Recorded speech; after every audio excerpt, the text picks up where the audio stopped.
কাল রাতে যখন ৩২ নম্বর বাসভবন ভাঙচুর এবং আগুন দেওয়া হচ্ছিল, ঠিক সেই সময় আরেকটি দল তারা পৌঁছে যায় সুধা সদনে এবং সেখানেও আগুন দেওয়া হয়। অনেক রাত পর্যন্ত আগুন জ্বলতে দেখা গেছে সেখানে। সুধা সদন, দর্শক, এটি আসলে শেখ হাসিনার বাসভবন না, এটা শেখ হাসিনার স্বামী ওয়াজেদ সাহেবের, বিজ্ঞানী ওয়াজেদ সাহেবের এটা বাড়ি, অর্থাৎ শেখ হাসিনার স্বামীর বাড়ি হচ্ছে সুধা সদন, কিন্তু মানুষ জানে শেখ হাসিনার বাসভবন। আসলে বিষয়টা তা না, বাস্তবতা হচ্ছে ওয়াজেদ সাহেবের বাড়ি এটা। এখানে শেখ হাসিনা বেশ কিছুকাল থেকেছেন। সেই বাড়িতেও এখন অগ্নিসংযোগ করা হয়েছে। ধানমন্ডির ৩২ নম্বরে ভাঙচুর ও অগ্নিসংযোগের পর ধানমন্ডি ৫-এর এতে আওয়ামী লীগ সভানেত্রী শেখ হাসিনার বাসভবন সুধা সদনে আগুন দেওয়া হয়েছে। আসলে ওয়াজেদ সাহেবের বাসভবনে আগুন দেওয়া হয়েছে।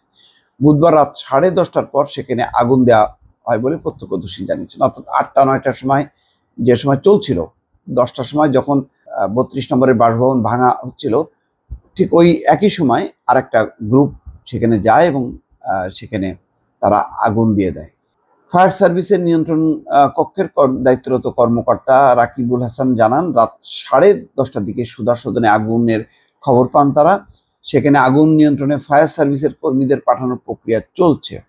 ওই এলাকার দায়িত্বরত ধানমন্ডি সোসাইটির নিরাপত্তারক্ষীরা জানান, রাত 10:30টার পর 10-12টি ছেলে এসে সুধা সদনে আগুন দেয়। আগুন ভবনটিতে ছড়িয়ে পড়লে বিদ্যুৎ ও গ্যাসের লোকেরা এসে এসব সংযোগ বিচ্ছিন্ন করেন। পরে আশেপাশে ভবনের বাসিন্দারা এসে পানি দিয়ে নিচতলার আগুন কিছুটা কমিয়েছেন।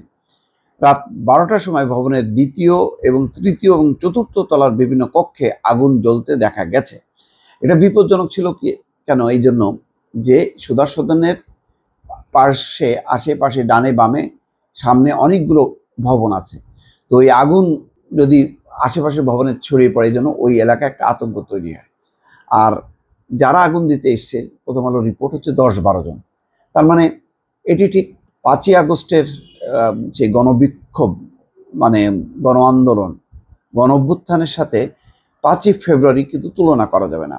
5ই ফেব্রুয়ারির যেই বিক্ষোভ দেখা গেল বিভিন্ন জায়গায় জায়গায়, তার সংখ্যাটা কিন্তু বেশ সংকুচিত, কম সংখ্যক। অর্থাৎ এরা হয়তো নেতৃস্থানীয় বৈষম্য বিরোধী ছাত্র আন্দোলন বা নাগরিক কমিটির সমর্থক হবে, বা কিছু হাসিনা বিরোধী আছে। অর্থাৎ ওই ব্যাপকতা ছিল না, সংখ্যা কম ছিল, কিন্তু তারা বিনা বাধায় এই কাজগুলো করতে পেরেছে। বাধা দেওয়ার কোনো চেষ্টা কোথাও হয়েছে তেমনটা দেখা যায়নি। যেমনটা 32 নম্বরে সেনাবাহিনী, পুলিশ কিছুটা চেষ্টা করেছে, কিন্তু শেষ পর্যন্ত তারা, এখানে লোক সংখ্যা অনেক বেশি ছিল। সবার আহ্বান ছিল 32 নম্বর। প্রথম যখন নাকি বিভিন্ন ফেসবুকে আহ্বান জানানো হয়, তার লক্ষ্য ছিল মার্চ টু 32 নম্বর অথবা বুলডোজার অপারেশন 32 নম্বর, এরকম শিরোনাম দিয়ে। তো সবার কেন্দ্রবিন্দু ছিল যে প্রতীকী হিসাবে, শেখ হাসিনার ভাষণের প্রতিবাদ হিসাবে, প্রতীকী হিসাবে 32 নম্বর ভাঙচুর করা হবে। কিন্তু দেখা গেল ঢাকায় এই বুলডোজারের খবর যখন চলছে, তখন বাংলাদেশের নানা প্রান্তে একটা রীতিমতো উৎসব তাণ্ডব, লঙ্কাকাণ্ড বেঁধে গেল। সেই পোড়া বাড়ি, ভাঙচুর বাড়ি, আওয়ামী লীগের সেই ভবনগুলোতে দফায় দফায় আবার আগুন দেওয়া হলো। এখন সেই ঘটনাটা সঞ্চারিত হলো সুধা সদনেও। রাত 12টার সময় ভবনের 2য়, 3য়, 4র্থ তলার বিভিন্ন কক্ষে আগুন জ্বলতে দেখা গেছে। এই হচ্ছে পরিস্থিতি। এটা শেষ পর্যন্ত কোথায় যে থামবে, দর্শক, এখন পর্যন্ত বোঝা যাচ্ছে না। সরকারের বক্তব্য পাওয়া যায়নি এখন পর্যন্ত। দর্শক, ভালো থাকবেন। আল্লাহ হাফেজ।